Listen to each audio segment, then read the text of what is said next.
নবীর সাহাবী হযরতে আবু হুরায়রা রাদিয়াল্লাহু তাআলা আনহু হাদিসখানা বর্ণনা করেছেন। মদিনার নবী বলেন, ও পৃথিবীর মানুষ, কোরআনে কারীমের ভিতরে এমন একটা সূরা আছে, সূরাটার নাম হলো সূরা মুলক। মাত্র 30 আয়াত বিশিষ্ট এই সূরা মুলক যদি কোনো আল্লাহর বান্দা, কোনো বান্দি, চাই সে শহরের হোক, চাই সে গ্রামের হোক, চাই সে ধনী হোক, চাই সে গরিব হোক, আল্লাহর নবী বলেন কোন বান্দা বান্দি যদি রাত্রিবেলা এই সূরা মুলক 30 আয়াত বিশিষ্ট সূরাটা তেলাওয়াত করে, মদিনার নবী বলেন কিয়ামতের দিন মুসিবতের সময়ে এই সূরা মুলকটা সুপারিশ করে আমার আল্লাহর জান্নাতে নিয়ে যাবে। রে শীতলগাড়ির ভাইরা, কথাগুলো দিল দিয়ে বোঝার চেষ্টা করবেন আমার ভাইরা। পৃথিবীর এই রঙ্গমঞ্চ থেকে আমরা যে যাই অভিনয় করি না কেন, এই পৃথিবী কিন্তু থাকার জায়গা না, থাকা যাবে না, থাকার চেষ্টা করলেও থাকা যাবে না।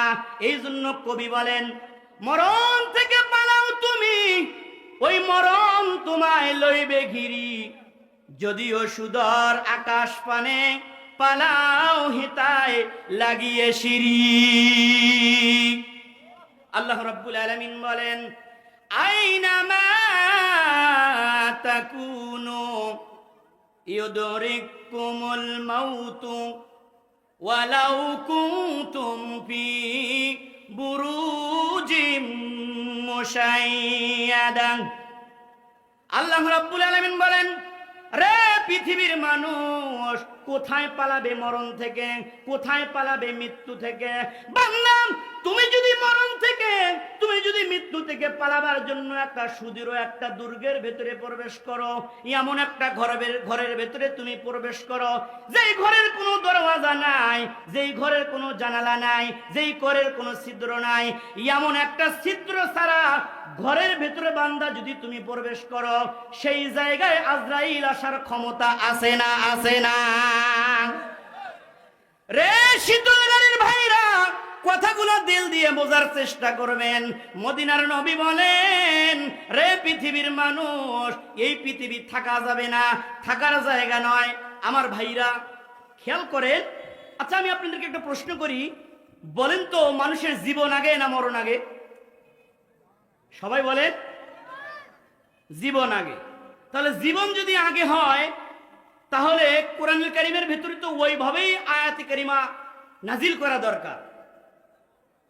কিন্তু কোরআন খুললে আপনি দেখতে পারবেন আমার আল্লাহ রাব্বুল আলামিন বলেন, আল্লাযী খালাকাল মাউতা ওয়াল হায়াতা লিয়াবলুয়াকুম আইয়ুকুম আহসানু আমালা।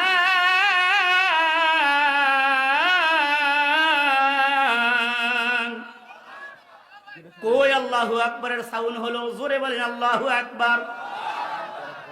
রে শীতলগাড়ির ভাইরা, কথাগুলো দিল দিয়ে বোঝার চেষ্টা করবেন। যেই জবান দিয়ে আল্লাহু আকবার বললেন, বলতে হবে জবানের মালিক কে? জবানের মালিক যে হলেন আমার আল্লাহ। এই কথাটা আমি আপনাদের গাইবান্দার বন্ধু জাহিদুল ইসলাম বললাম না? আল্লাহর কোরআনের বক্তব্য। প্রমাণ নেওয়ার দরকার আছে না নাই?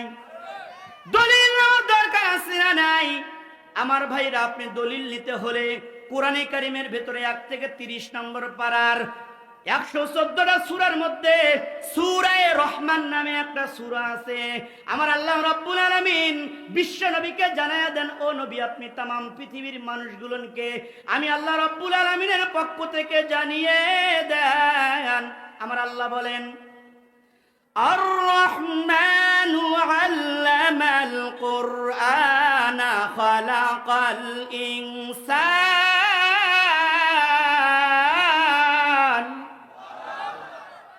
علمه البيان الشمس والقمر بحسبان।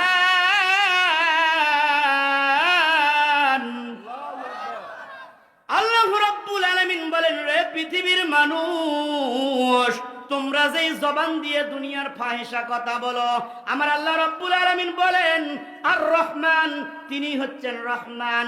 আল্লামাল কোরআন, যিনি শিক্ষা দিয়েছেন কোরআন। খলাকাল ইনসান, সৃষ্টি করেছেন মানুষ। 4 নম্বর আয়াতে কারিমার মধ্যে আল্লাহ রাব্বুল আলামিন বললেন, রে পৃথিবীর মানুষ, তোমরা দুনিয়ার ফায়সা কথা তোমাদের যেই জবান দিয়ে বলো, এই জবানের মালিক কিন্তু হলাম আমি আল্লাহ। তাহলে জোরে বলেন এবার জবানের মালিক কে? তাহলে যেই জবানের মালিক হলেন আমার আল্লাহ, এই জবান দিয়ে মৌলবীদেরকে কে কে গালি দিয়েছেন হাত উঠান। অনেক মানুষ চিন্তায় পড়ে গেল, হুজুর কোন বিপদে ফালাইলেন। হুজুরের নামে কয়দিন বলেছি, কোরআনের বিরুদ্ধে কয়দিন বলেছি, নবীর বিরুদ্ধে কয়দিন বলেছি, এই কথাগুলো কি আজকে আমাকে মাহফিলে এসে বলতে হবে? না না না, আপনাকে বলতে হবে না, বলতে হবে না। কিন্তু এই শীতলগাড়ি, রংপুর জেলার শীতলগাড়ি হাফিজিয়া মাদ্রাসার মাহফিল থেকে নিয়ত করা লাগবে, ও হুজুর জীবনের যতদিন হুজুরদের বিরুদ্ধে কথা বলেছি, কোরআনের বিরুদ্ধে কথা বলেছি, আলেম ওলামার বিরুদ্ধে কথা বলেছি, আর কোনোদিন বলবো না। আপনারা সকলে রাজি? জোরে বলেন রাজি? তাহলে ডাকি এবার কাজী, ডাকবো? আমার বন্ধুগণ, কথা লম্বা করা যাবে না। আমার আল্লাহ রাব্বুল আলামিন বলেন, রে পৃথিবীর মানুষ, আমি আল্লাহ রাব্বুল আলামিন তোমাদের মরণ আগে সৃষ্টি করেছি, তারপর আমি আল্লাহ তোমাদেরকে হায়াত দান করেছি। ভাইরা আমার, আয়াতের দিকে লক্ষ্য করেন, আল্লাহ রাব্বুল আলামিন বলেন, আল্লাযী খালাকাল মাউতা ওয়াল হায়াতা লিয়াবলুয়াকুম আইয়ুকুম আহসানু আমালা।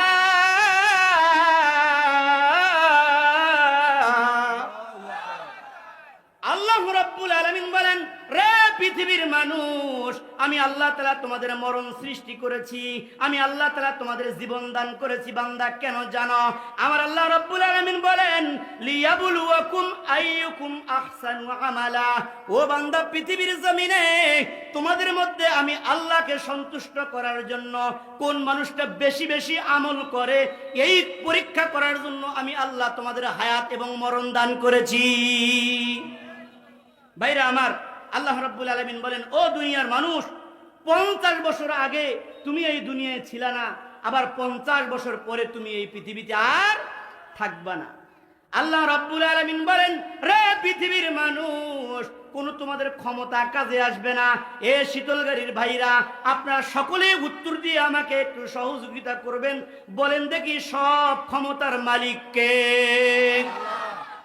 আল্লাহ রাব্বুল আলামিন বলেন, তাবারাকাল্লাযী বিয়াদিহিল মুলকু ওয়া হুয়া আলা কুল্লি শাইইন কাদির।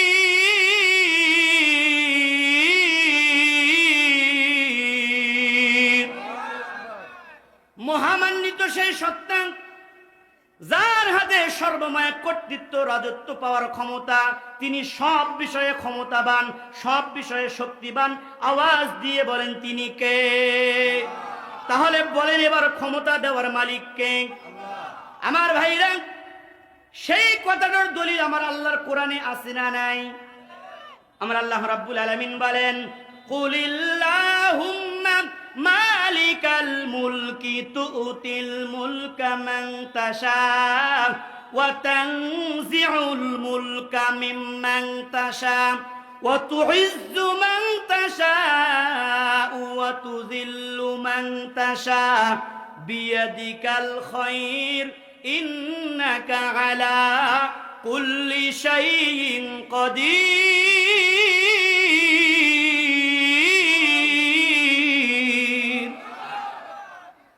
আল্লাহ রাব্বুল আলামিন বলেন, রে পৃথিবীর মানুষ, সব ক্ষমতার মালিক আমি আল্লাহ। এ শীতলগাড়ির ভাইরা, কথাগুলো দিল দিয়ে বোঝার চেষ্টা করবেন। বলেন তো দেখি, দুনিয়ার সব ক্ষমতার মালিক কে? অনেকে প্রশ্ন করতে পারেন, হুজুর তাহলে দুনিয়াতে যাদেরকে ক্ষমতা দেওয়া হয় ওদের পরিচয় কি? আমার ভাইরা, আপনাদের এই রংপুর জেলা শীতলগাড়ি গ্রাম থেকে একজন যুবক ঢাকায় গেছে চাকরি করার জন্য। 5 বছর 10 বছর চাকরি করার সুবাদে একটা বাসা সে ভাড়া নিয়ে থাকে। ওর আসল পরিচয় হলো ও ভাড়াটিয়া। ওর পরিচয় কি? সবাই বলেন। তদ্রূপ আল্লাহ রাব্বুল আলামিন আলামিন বলেন, রে পৃথিবীর মানুষ, এই দুনিয়ার জমিনে আমি আল্লাহ রাব্বুল আলামিন কাউকে এই চেয়ারের ক্ষমতাটা কাউকে 5 বছরের জন্য, কাউকে আমি আল্লাহ এই চেয়ারের ক্ষমতা 10 বছরের জন্য ভাড়া দেই। ওর আসল পরিচয় হলো কি? সবাই বলেন ভাড়াটিয়া। ভাইরে ভাই, ক্ষমতার মায়া বড় মায়া, কথা কোন ঠিক কিনা? এগুলো তো বলা যাবে না। ক্ষমতার মায়া বড় মায়া, যারাই চড়ে চেয়ারে তারাই থাকে ভাই বড় গিয়ারে, কথা কোন ঠিক কিনা? এই যে আমাদের প্রধানমন্ত্রী, মাননীয় প্রধানমন্ত্রী, সাবেক মন্ত্রী, 16টা বছর মহিলা মানুষ ভাই জোর করে থাকলো, কথা কোন ঠিক কিনা? আসতে বলেন ঠিক কিনা? 16টা বছর মহিলা মানুষ চেয়ারে বসে থাকলো, আবার এই চেয়ার থাকতে চায় না। দেখেন উনি পাশের দেশে রাগ করে চলে গেছে। 16 বছর থাকলো তাও হয় না, রাগ করে পাশের দেশে চলে গেছে। আবার না পালে যায় না, রাগ করে গেছে। আবার আমাদেরকে কি ছেড়ে থাকতে পারে? মাঝে মাঝে অডিও কল রেকর্ড দিয়ে জনগণকে উস্কানি দেয়, আমি আবার আসব। আসেন, আমরাও বলি আপনি আসেন। এটা আপনার বাবার দেশ, এটা আপনার স্বামীর দেশ। ওই দেশে, দাদার দেশে আপনি ভালো নেই, এটা আমরা জানি। আসেন, আসেন, মাঠে নামেন, খেলা হবে। আসেন। যাই হোক, যাই হোক, উনি ভালো হোক মন্দ হোক, আমাদের দেশের কিন্তু সম্মানিত একজন শাসক ছিলেন, ঠিক কিনা বলেন? ভালো হোক মন্দ হোক সেটা ভিন্ন বিষয়। আমরাও বলি আপনি আসেন। বুবু আইসো, তুমি আইসো গো, এইবার আইসা বুবু ক্ষমতা পাইবা না। বুবু আইসো, তুমি আইসো গো, এইবার আসলে বুবু ক্ষমতা পাইবা না। হুশ নাই বুবু কাদের কাকার, কথা বলেন না কেন আপনারা? হুশ নাই বুবু কাদের কাকার, অবস্থা খারাপ দরবেশ বাবার। হুশ নাই বুবু কাদের কাকার, অবস্থা খারাপ দরবেশ বাবার। দরবেশ বাবার সামনেও আসে না। বুবু আইসো, তুমি আইসো গো, এইবার আইসা বুবু ক্ষমতা পাইবা না, ঠিক কিনা বলেন? শীতলগাড়ির যুবক ভাইরা, কোনো ভাই নেই।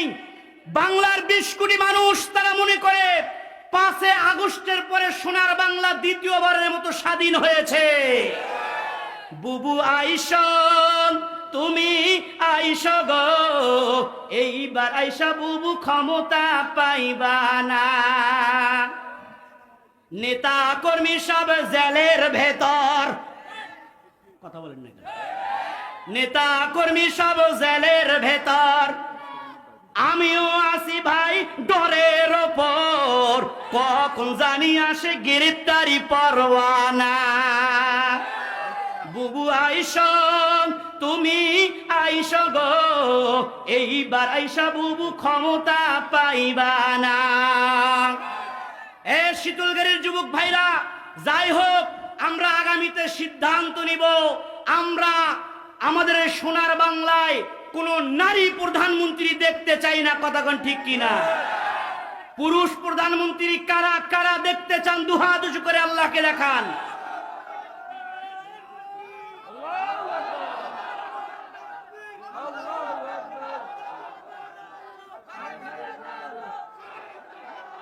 যাই হোক, আমরা আগামীতে সিদ্ধান্ত নিব, আমরা আগামীতে সিদ্ধান্ত নিব। আমেরিকা তাদের 47তম বৎসরে ওরা ওদের দেশে কোনো নারী প্রধানমন্ত্রী বানায় নাই, কথা কোন ঠিক কিনা? আমরা আগামীতে সিদ্ধান্ত নিব, আমরা এই সোনার বাংলায় কোনো নারী প্রধানমন্ত্রী দেখতে চাই না।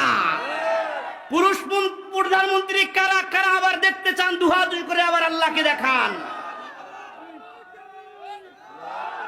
হাত নামান।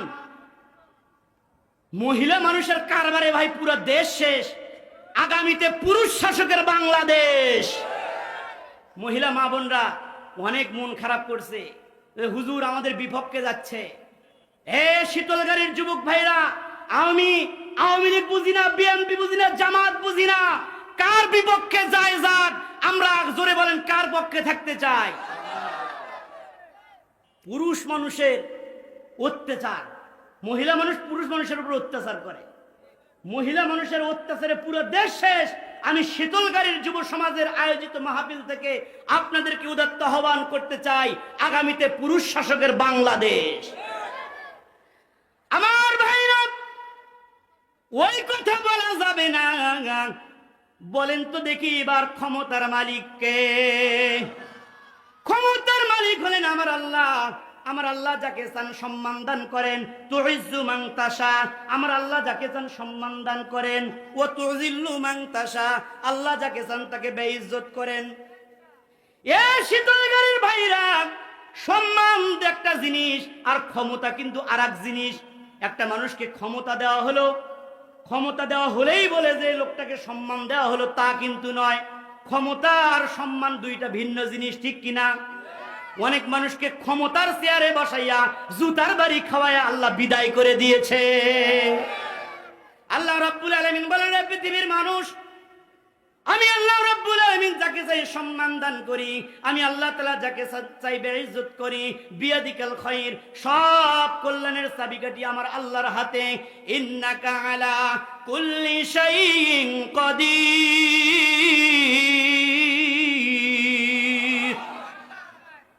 রে শীতলগাড়ির ভাইরা, কথাগুলো দিল দিয়ে বোঝার চেষ্টা করবেন। ভাইরে আমার, বন্ধুরা আমার, এই পুরা পৃথিবীর ক্ষমতা আমার আল্লাহ রাব্বুল আলামিন 4 জন পুরুষ মানুষকে আমার আল্লাহ দান করেছিলেন। জোরে বলেন কয়জন মানুষ? পুরা পৃথিবীর ক্ষমতা 4 জন মানুষকে আমার আল্লাহ রাব্বুল আলামিন দান করেছিলেন। 2 জন হলো ইমানদার আর 2 জন হলো বেঈমান। আমার ভাইরা, এই পুরা পৃথিবীর ক্ষমতা আমার আল্লাহ 4 জন মানুষকে দান করেছিলেন। এখন আপনি গবেষণা করলে দেখতে পারবেন, পুরা পৃথিবীর ক্ষমতা তো দূরের কথা, পাতিনি তার গরমে এলাকায় ঢোকা যায় না। 1 নম্বরে হযরতে সুলাইমান পয়গম্বরকে আমার আল্লাহ পুরা বিশ্বের ক্ষমতা আমার আল্লাহ দান করেছিলেন। যেই সুলাইমান নবীর আলোচনা কোরআনুল হাকিমের ভিতরে আমার আল্লাহ 16 জায়গায় করেছেন। কথা বুঝে থাকলে বলেন দেখি কত জায়গায়? 16 জায়গায় আমার আল্লাহ রাব্বুল আলামিন সুলাইমান নবীর আলোচনা করেছেন। আমার ভাইরা, সমস্ত কিছু সুলাইমান নবীর তাবি করে দিয়েছিলেন। ওরে তেলের গাড়ি তেলে চলে, হাওয়ার গাড়ি হাওয়ায় চলে। ওরে তেল ছাড়া চালাইতো গাড়ি, ওরে তেল ছাড়া চালাইতো গাড়ি নবী সুলাইমান। আমরা সেই মুসলমান, আমরা সেই মুসলমান। আল্লাহ রাব্বুল আলামিন সুলাইমান নবীকে পুরা পৃথিবীর ক্ষমতা দান করেছিলেন। কোরআনুল হাকিমের ভিতরে আমার আল্লাহ সেই সুলাইমান নবীর আলোচনা 16 জায়গায় করেছেন। 2 নম্বরে সূরাতুল কাহফ খুললে আপনি দেখতে পারবেন, যুলকারনাইন বাদশা নামে আল্লাহর এক বান্দা আছে। আমার আল্লাহ রাব্বুল আলামিন এই যুলকারনাইন বাদশাকে পুরা পৃথিবীর ক্ষমতা দান করেছিলেন। 2 জন হলো ইমানদার আর 2 জন হলো বেঈমান। খুব গবেষণা করে দেখবেন, পুরা পৃথিবীর ক্ষমতা তো দূরের কথা, পাতি নেতার এই গরমে এলাকায় ঢোকা যায় না। আমার ভাইরা, আমার বন্ধুরা, আল্লাহর নবীর সাহাবী হযরতে আবু হুরায়রা রাদিয়াল্লাহু আনহু হাদিস কানা বর্ণনা করেছেন, বুখারী শরীফের বর্ণনা। আল্লাহ রাব্বুল আলামিন বলেন, রে পৃথিবীর মানুষ, তোমার এই ক্ষমতা কোনো কাজে আসবে না, তোমার এই ক্ষমতা তোমাকে মৃত্যু থেকে বাঁচাতে পারবে না। ও দুনিয়ার মানুষ, তোমার ক্ষমতা তোমাকে সম্মান দিতে পারে না। একমাত্র ক্ষমতার মাধ্যমে সম্মান দেওয়ার মালিক জোরে বলেন কে? আমার ভাইরা, আমার বন্ধুরা, এই পৃথিবী থাকার জায়গা না, থাকা যাবে না, থাকার চেষ্টা করলেও থাকা যাবে না। ভাইরা আমার, আপনারা সাইয়েদনা হযরত মূসা নবীর কথা শুনেছেন। কোন মূসা? যেই মূসা নবীর ঘটনা করেছেন। এই মূসা নবী একটু রাগী টাইপের নবী ছিলেন। উনি যে কোনো কথায় রাগ করতেন। কিতাবের ভিতরে আসছে, উনি একবার বনি ইসরাইলের এক যুবককে এক থাপ্পড় লাগায় পৃথিবী থেকে বিদায় করে দিয়েছে। এই মূসা আলাইহিস সালাতু ওয়াস সালাম। বুখারীর বর্ণনা, আল্লাহর নবীর সাহাবী হযরত আবু হুরায়রা রাদিয়াল্লাহু আনহু হাদিস কানা বর্ণনা করেছেন। একদিন মূসা আলাইহিস সালাতু ওয়াস সালামের কাছে মালাকুল মউত আজরাইল আসলো। মানুষের আকৃতি ধারণ করিয়া মুসা নবীর কাছে যখন আসছে, মুসা নবীকে মৃত্যুর পয়গাম দিয়েছে। ও নবী মুসা, আল্লাহ রাব্বুল আলামিনের কুদরতি পার্লামেন্টে সিদ্ধান্ত হয়েছে এই পৃথিবীতে আপনার আর থাকার সময় বাকি নাই, চলেন আপনার আল্লাহ রাব্বুল আলামিনের ডাকে সাড়া দিতে হবে। ভাইরা আমার, কিতাবের ভিতরে আসছেন এই কথাটা শোনা মাত্র হযরতে মুসা আলাইহিস সালাতু ওয়াস সালাম আজরাইল মালাকুল মউত তার চোখের ভেতরে একটা ঘুষি মারে দিয়েছে। আল্লাহু আকবার বলে। মালাকুল মউত আজরাইল ঘুষি খাইয়া আল্লাহর দরবারে দিছে দৌড়। আল্লাহ কোন বান্দার কাছে পাঠাইছো? দেখেন দেখেন, এক ঘুষিতে আমার চোখ কানা করে দিয়েছে। ভাইরা আমার, পকেট থেকে বলছি না, বুখারী শরীফের বর্ণনা এসেছে। হযরতে আজরাইল আল্লাহ রাব্বুল আলামিনকে বললেন, মালিক, এমন একজন মানুষের কাছে আপনি আমাকে পাঠাইলেন, মৃত্যুর কথা শোনা মাত্র এক ঘুষি দিয়ে আমার চোখ বের করে ফেলাইছে। আমার আল্লাহ কয়, আজরাইল হবে না, যাও যাও, তুমি আমার মুসার কাছে আবার যাও। আল্লাহু আকবার কোন। হযরতে আজরাইল বলে, আল্লাহ আমি যাইতে পারতাম না, প্রথমবার গিয়ে আমার কান সারা করেছে, এক চোখ কানা করে দিছে। আল্লাহ রাব্বুল আলামিনের কুদরতে মালাকুল মউত আজরাইলের চক্ষুটা আমার আল্লাহ ভালো বানায়া দেয়।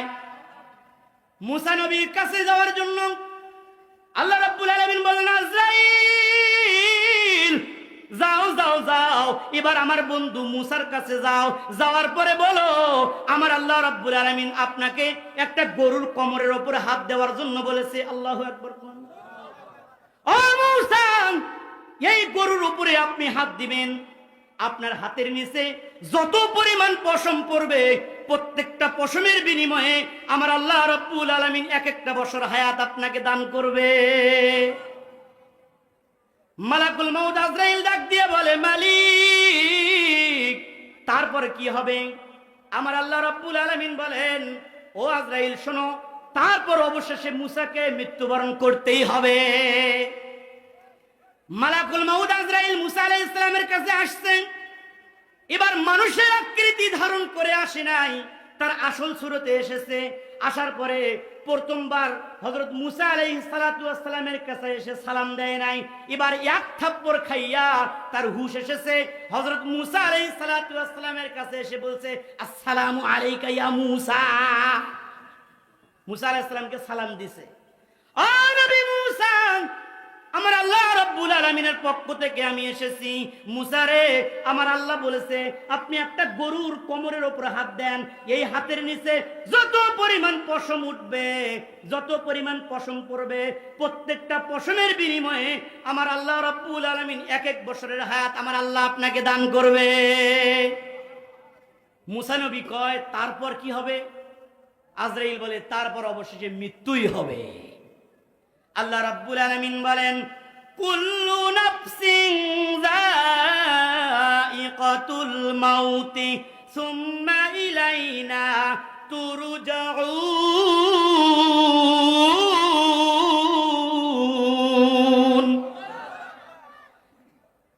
একদিন মাটির ভিতরে হবে ঘর, রে মন আমার কেন বান্ধ দালান ঘর।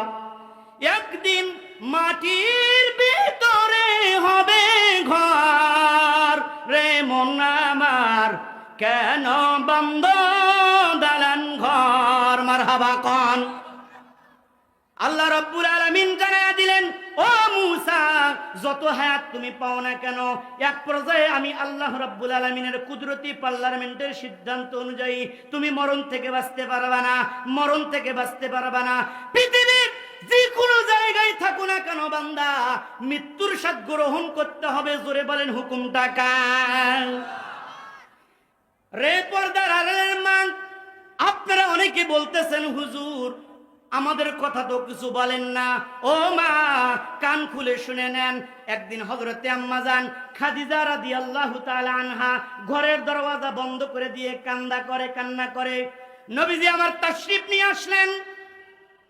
আসার পর বলছে, খাদিজা তুমি কান্দো না।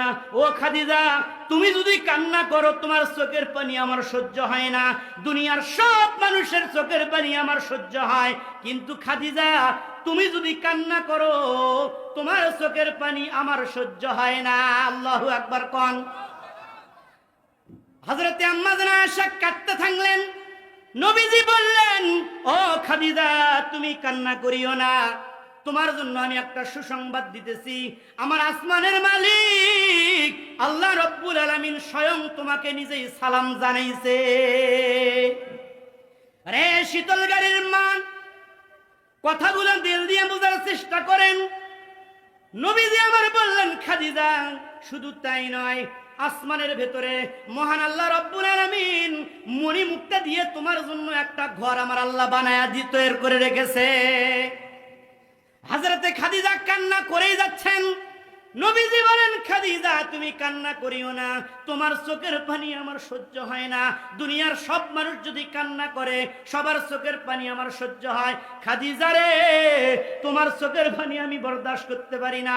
ও খাদিজা তুমি আমার কাছে কি চাও? তুমি আমার কাছে যা চাইবা আমি বিশ্ব নবী তোমাকে তাহাই দিয়ে দেবা।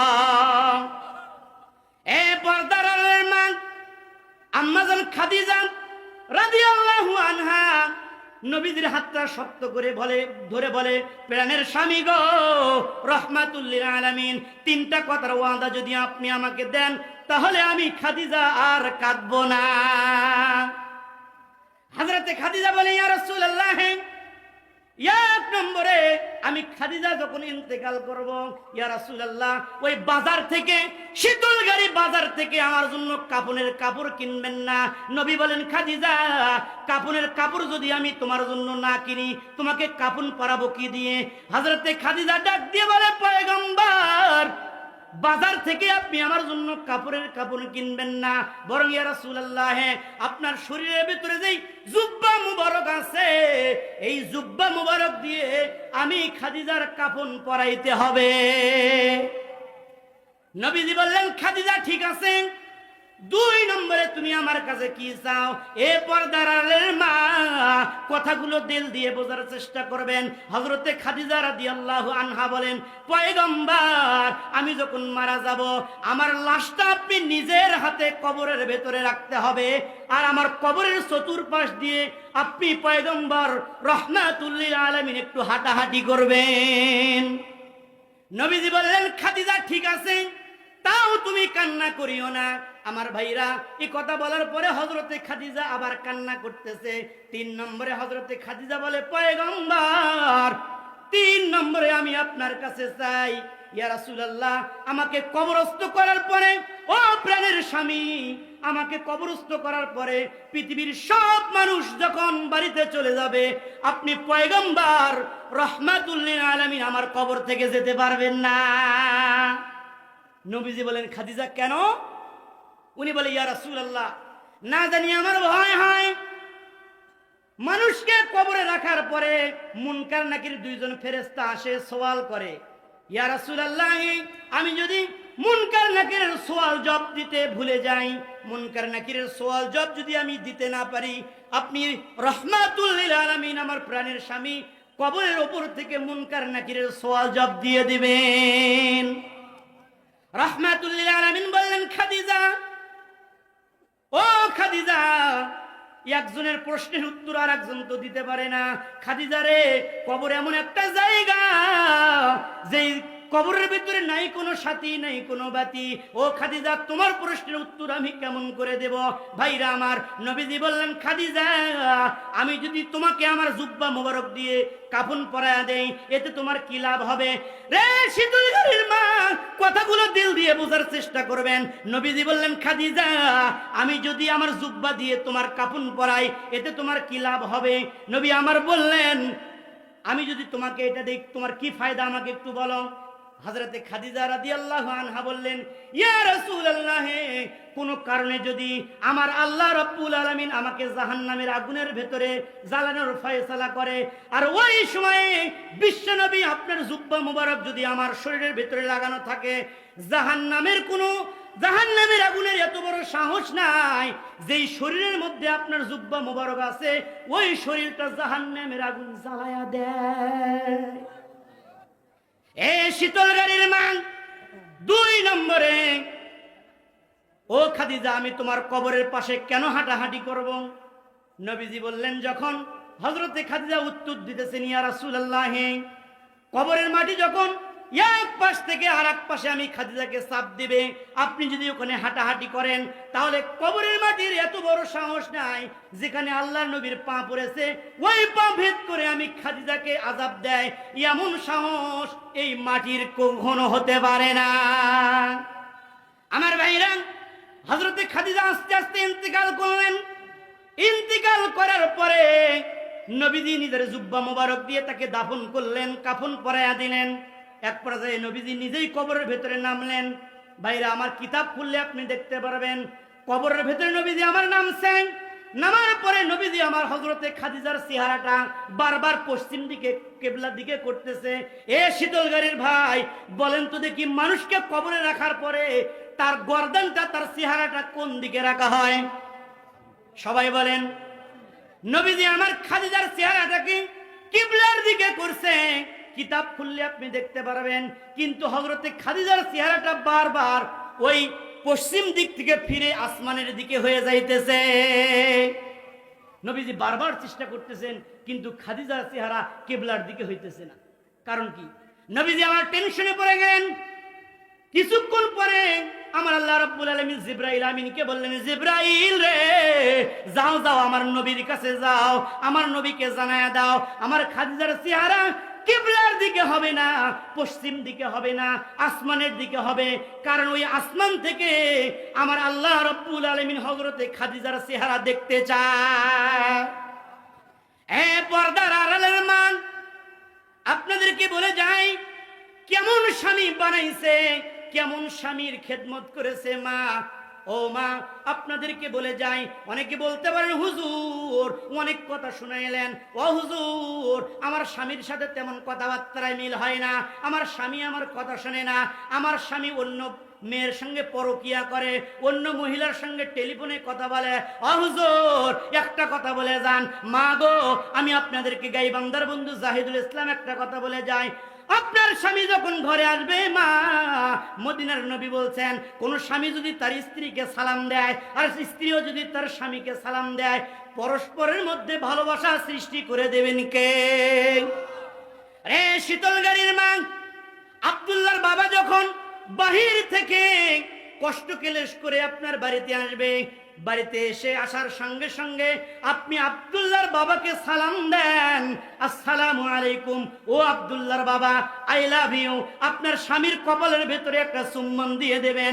আমি আপনাদের বন্ধু জাহিদুল ইসলাম বলে গেলাম, এই স্বামী কখনো ওই সকিনার সঙ্গে মোবাইলে টিপিস টিপিস করবে না, ঠিক কিনা বলেন?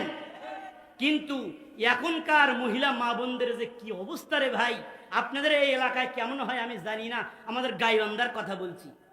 পুরুষ যখন বাহিরে কষ্ট ক্লেশ করে এসে যখন বাড়িতে এসে ডাক দেয়, ও সকিনার মা, বউ দোলাবাড়ি থেকেই জবাব দেয়, কি?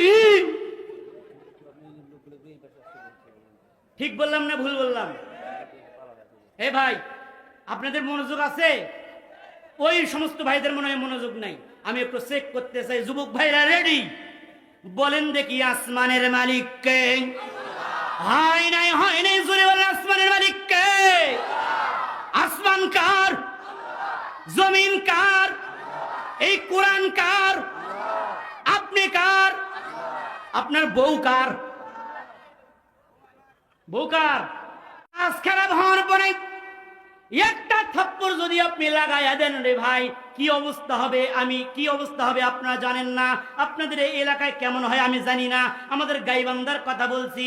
একটা থাপ্পড়ের বিনিময়ে 20 বছর থেকে সংসার করে স্বামী যত সুনাম অর্জন করেছে, এক থাপ্পড়ে সব ধুয়ে মুছে পরিষ্কার করে ফেলবে।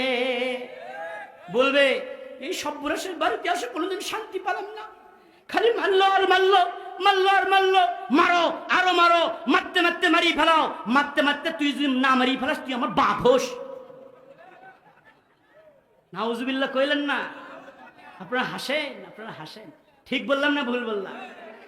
মা, স্বামীর অবস্থা বুঝতে হবে। স্বামী যখন বাহির থেকে কষ্ট পেলে সহ্য করে বাড়িতে আসবে, আসার সঙ্গে সঙ্গে মা স্বামীর গলাটা জড়ায়া ধরায়া আব্দুল্লাহর বাবার কপালে একটা চুম্বন দেন, একটা চুমা দেন, আব্দুল্লাহর বাবাকে একটা সালাম দেন, আসসালামু আলাইকুম। আমি আপনাদের বন্ধু, গাইবান্ধার বন্ধু জাহিদুল ইসলাম বলে গেলাম, এই স্বামীর সঙ্গে কোনোদিন আপনার ঝগড়া আর হবে না। ঠিক কি না বলেন? এখন পুরুষটা ফুললে গেছে যে হুজুর সকিনার মাও তো আমাকে সালাম দেয় না, এই জন্যই অন্য মেয়ের সাথে আমি টিপিস করার সুযোগ খুঁজি। কিন্তু ও যুবক ভাইরা, শুধু সকিনার মায়ের দোষ দিলে কি চলবে? আপনি কি খুব ভালো নাকি? খুব সুপি আপনি? আপনাকেও সালাম দিতে হবে। ও জরিনের মা, আসসালামু আলাইকুম, আই লাভ ইউ। এই পৃথিবীতে সবচাইতে আমি তোমাকে বেশি ভালোবাসি। মহিলাদেরকে একটু পাম দিবেন, মাঝে মাঝে পাম দিবেন, মাঝে মাঝে একটু পাম দিবেন। পাম দিলে মহিলা মানুষ ফুললে যাবে, যাক আর কোনো অসুবিধা নাই। আমল করার চেষ্টা করবেন তো ভাই। এই শীতলগাড়ি নুরানি হাফিজিয়ার মাহফিল থেকে যুবক ভাইদের উদ্দেশ্যে, যারা বিয়ে করেছেন তাদের উদ্দেশ্যে আমি বলি, বাড়িতে যাওয়ার পরে আজকেই সকিনার মাকে কে কে সালাম দিবেন? হাত উঠান, হাত উঠান, হাত উঠান। ও সকিনার মা, ভাবি তাকায়া দেখেন, সবাইকে আপনাদের বাড়িতে যাওয়ার পরে আপনাদেরকে সালাম দিবে। কালকে যদি সালাম না দেয়, আজকে বাড়িতে যাওয়ার পরে যদি সালাম না দেয়, আমার কাছে ফোন করিলেন। মহিলা মান, কথাগুলো দিল দিয়ে বোঝার চেষ্টা করবেন। হযরতে খাদিজা রাদিয়াল্লাহু আনহা কেমন স্বামী বানাইছে। মহিলা মা খাদিজা রাদিয়াল্লাহু আনহা প্রাণের স্বামীকে ডাক দিয়ে বলে, প্রাণের স্বামী গো, আমি যখন মারা যাব, আমার কবরস্থান থেকে আপনি যাবেন না, মুনকার নাকিরের সওয়াল জবাবগুলো আমার জন্য একটু দিয়ে যাবেন। কিছুক্ষণ পরে জিবরাইল আমিন এসে নবীকে সালাম দিয়ে বলে, ইয়া রাসূলুল্লাহ, কবরের ভেতরে, কবরের মাঝে আপনি দাঁড়িয়ে আছেন কেন? আপনি কেন বাসায় যান না?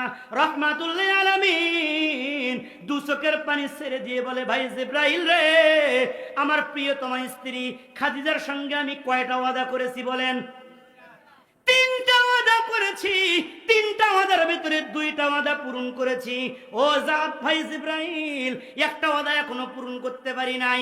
জিবরাইল ডাক দিয়ে বলে, ইয়া রাসূলুল্লাহ, আপনি কোনো টেনশন করবেন না। যেই খাদিজা কবরের কথা বলে নাই, যেই খাদিজা আমার আল্লাহকে বলে নাই, যেই খাদিজা আপনি নবীর বিপদের সময় আপনাকে বলে নাই, ওই খাদিজাকে কবরে আসার পরে আমার আল্লাহ ভুলবেন না।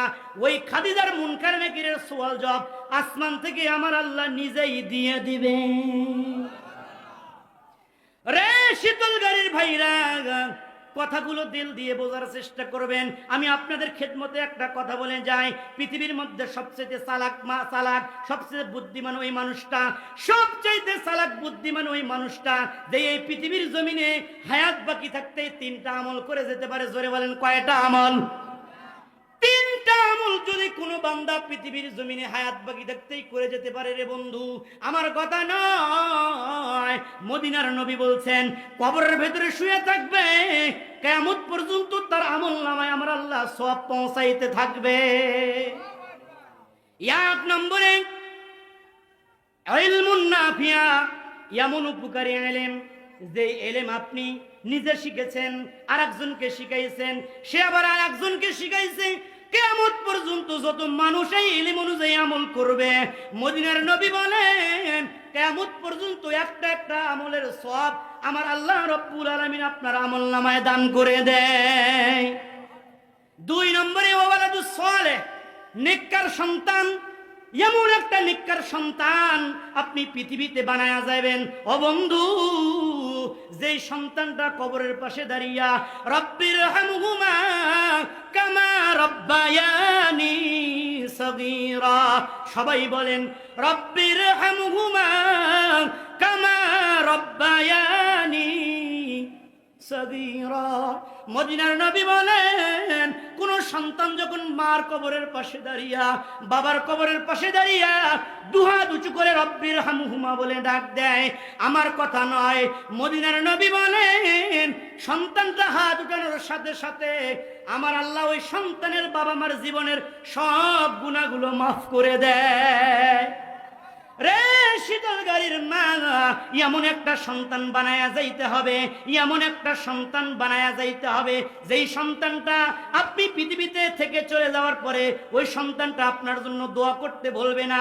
ওই সন্তান কোন জায়গায় তৈরি হয়? ও বন্ধু, এই যে শীতলগাড়ি নুরানি হাফিজিয়া মাদ্রাসায় ভর্তি করে দেন রে শীতলগাড়ির ভাইরা, এমন একটা সন্তান বানাইতে হবে যেই সন্তানটা বাবা মার দুঃখে সুখে সবসময় সন্তান পাশে থাকবে। ও শীতলগাড়ির মা, আপনাদের পায়ে হাত দিয়ে বলে যায়, সন্তানকে গাঁজাখোর বানায়েন না, সন্তানকে সন্ত্রাস বানায়েন না। ও মা, শীতলগাড়ি নুরানি হাফিজিয়া মাদ্রাসায় আপনার সন্তানকে ভর্তি করে দেন। আগামীতে দেখবেন এই সন্তানটা আপনার কবরের পাশে দাঁড়িয়ে দু চোখের পানি ছেড়ে দিয়ে মালিকের দরবারে ফরিয়াদ করবে, মালিক,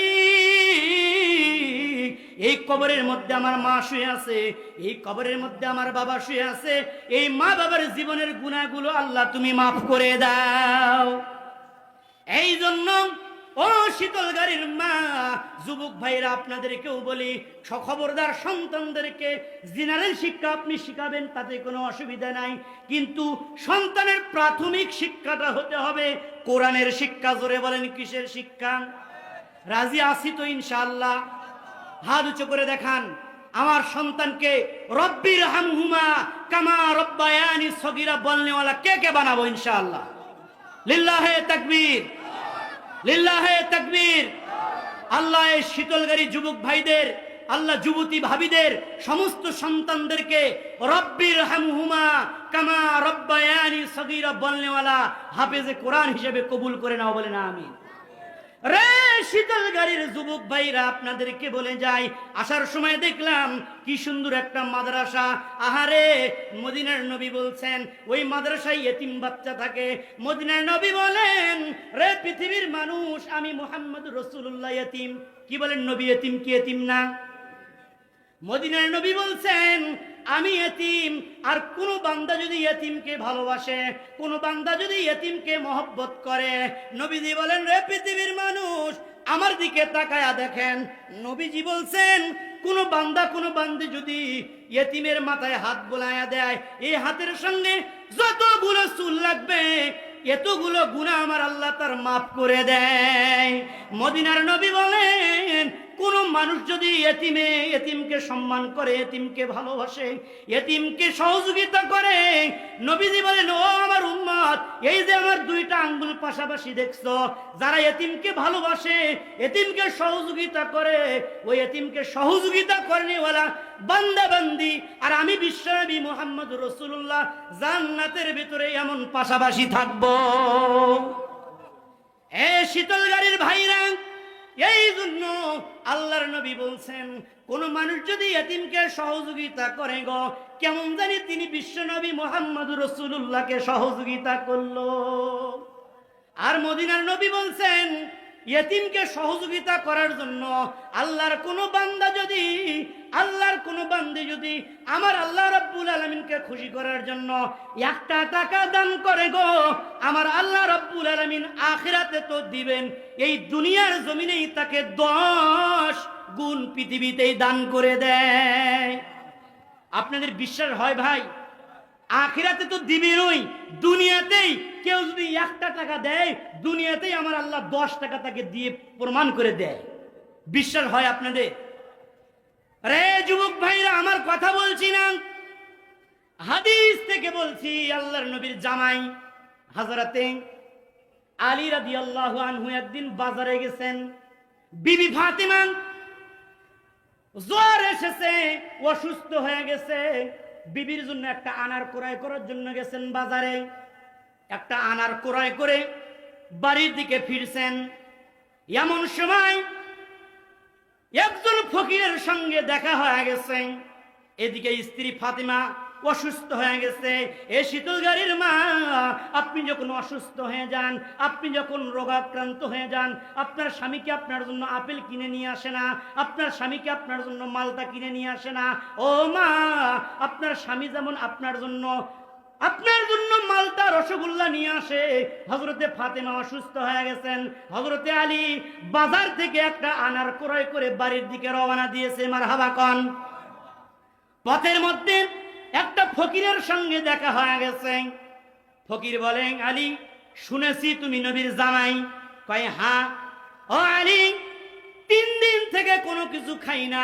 আলী রে, তোমার ব্যাগের ভেতরে আনার আছে, তোমার ব্যাগের ভেতর থেকে আনার যদি আমাকে একটু খাওয়ায়া দিতা, তাহলে আমি আমার ক্ষুধা নিবারণ করতাম। আল্লাহু আকবার কোন। হযরতে আলী বলেন, ব্যাগের ভিতরে আনার রাখছি, এ দেখলো কিভাবে রে? আমি ব্যাগের ভিতরে আনার রাখছি, এ দেখলো কিভাবে? যাই হোক, হযরতে আলী রাদিয়াল্লাহু আনহু ব্যাগ থেকে আনার বের করে অর্ধেক আনার দান করে দিয়েছে ফকিরকে। ফকির ডাক দিয়ে বলে, আলী, অর্ধেক আনার খাওয়াইছো, অর্ধেক সুস্থ হয়ে গেছি, পুরাটা যদি খাওয়াইতা পুরাটাই সুস্থ হয়ে যাইতাম। হযরতে আলী বলে, বউ আমাকে আনার ক্রয় করার জন্য বলছে, এখন যদি বউয়ের জন্য না নিয়ে যাই। ভাই, এখনকার বউরা, এখনকার মহিলারা কিন্তু টেরা মেজাজের হয়, কথা কোন ঠিক কিনা বলে? বউ কিন্তু ওইগুলো বোঝার চেষ্টা করে না। যাই হোক, হযরতে আলী রাদিয়াল্লাহু আনহু বিবির দিকে খেয়াল করে নাই, আল্লাহর কোরআনের ভেতরের দিকে, কোরআনের দিকে তাকায়া আমার আল্লাহ রাব্বুল আলামিন বলেন, ওয়া আম্মাস সাইলা ফালা তানহার। রে পৃথিবীর মানুষ, যখন সাইল তোমার কাছে কোনো কিছু চাইবে, যখন ফকির তোমার কাছে কোনো কিছু চাইবে, ফকিরকে ধমক দিয়ে কথা বলো না। হযরতে আলী স্ত্রীর দিকে তাকাই নাই, আল্লাহর কোরআনের দিকে খেয়াল করে ব্যাগের ভিতর থেকে পুরা আনারটা বের করে ফকির বেটাকে দিয়ে দিয়েছে। হযরতে আলী পুরা আনারটা দেওয়ার পরে বাড়িতে আসছে। আসার পরে বাড়ির গেটের মধ্যে দাঁড়িয়ে আছে, ভেতরে ঢুকতে সাহস করতেছেন না। এ বউ একটা আনার নিয়ে আসার জন্য বলছে, এই আনারটা আমি নিয়ে আসতে পারলাম না। হযরতে আলী রাদিয়াল্লাহু আনহু ওখানে দাঁড়িয়ে আছেন। বিবি ফাতিমা রাদিয়াল্লাহু আনহা টের পেয়েছেন, স্বামী বাড়ির ভিতরে কেন আসেন না? ঠিক আপনি আনার পান নাই, আসেন স্বামী, আসেন, ভেতরে আসেন। আনার মনে হয় পান নাই, আসেন আসেন, আল্লাহ তো আমাকে এমনি সুস্থ বানায়া দিছে, আসেন ভেতরে আসেন। আনার মনে হয় পান নাই। কয়, না গো, পাইছি। কি হয়েছে? কয়, পথের মধ্যে ফকিরকে দান করে দিয়েছি। আসেন, এই জন্যই তো আমার আল্লাহ আমাকে এমনি সুস্থ বানায়া দিছে। এ শীতল গাড়ির যুবক ভাইরা, কিছুক্ষণ পরে নবীজির বুড়া সাহাবী, বয়স্ক সাহাবী হযরতে সালমান ফারসি রাদিয়াল্লাহু আনহু এক ঝাঁক আনারের ডালি নিয়ে এসে হযরতে আলীর বাড়ির গেটের সামনে উপস্থিত। আলী মাথার সাইন্দি ফাইটতে যায়, তাড়াতাড়ি আমার মাথা থেকে আনারের ডালি নামাও আলী, তোমার বাড়িতে নবীজি হাদিয়া পাঠাইছে। বলে, কে পাঠাইছে? মদিনার নবী তোমার বাড়িতে হাদিয়া পাঠাইছে। কয়, কেমন করে? কয়, সুন্দর লিবাস পরিহিত একজন যুবক নবীজির বাড়িতে, নবীজির কাছে আসলো, নতুন গাছের নতুন ফল নবীজির কাছে হাদিয়া দিল, আর নবীজির সঙ্গে সঙ্গে তুমি আলীর বাড়িতে হাদিয়া পাঠায়া দিল। নবীজি বলে, আমার বাড়িতে হাদিয়া পাঠাইছে? কয়, হ্যাঁ, আপনার বাড়িতে হাদিয়া পাঠাইছে। তাহলে আমার আনারগুলো একটু চেক করে নেই। হযরতে আলী রাদিয়াল্লাহু আনহু আনার গণনা করা শুরু করে দিয়েছে। 1, 2, 3, কিতাবের ভিতরে আসছে 9টা আনারের পরে হযরতে আলী আর আনার খুঁজে পায় না। কয়টা আনার? 9টা আনার। হযরতে আলী রাদিয়াল্লাহু আনহু আনারগুলো ঢেকে দিয়েছেন। ভাই সালমান, মন খারাপ করিও না, তোমার হয়তোবা ভুল হইতেছে। নবীজি আমার বাড়িতে হাদিয়া পাঠায় নাই। নবীজি আমার বাড়িতে যদি হাদিয়া পাঠাইতো, তাহলে আমার আনার কম হওয়ার কথা নয়। কয়টা পাবো? সবাই বলেন, পাইছে কয়টা? 9টা। হযরতে আলী রাদিয়াল্লাহু আনহুর কথা শুনেন বয়স্ক সাহাবী হযরতে সালমান ফারসি রাদিয়াল্লাহু আনহু চাদরের তল থেকে একটা আনার বের করে হযরতে আলীর সামনে ধরেছে। আলী, নিয়ে যাও, নিয়ে যাও, পুরোটাই নিয়ে যাও। সুবহানাল্লাহ কন। আলী, কি এমন আমল করেছ? নবীর দরবারে যখন হাদিয়া আসলো, নবীজি গণনা করে করে 10টা আনার তোমার বাড়িতে পাঠাইলো। আমি ভাবলাম কি ব্যাপার, নবীজি হযরতে আলীর বাড়িতে হাদিয়া পাঠাইলো 10টা আনার, কি এমন আলী আমল করেছে? এই আমলের কারণটা উদ্ঘাটন করার জন্য চাদরের তলে একটা লুকায়া রেখে দিয়েছিলাম। আলী পুরোটাই নিয়ে যাও। হযরতে আলী বলে আসেন আসেন, আপনিও আসেন, আপনিও খেয়ে যান, মারহাবা কর।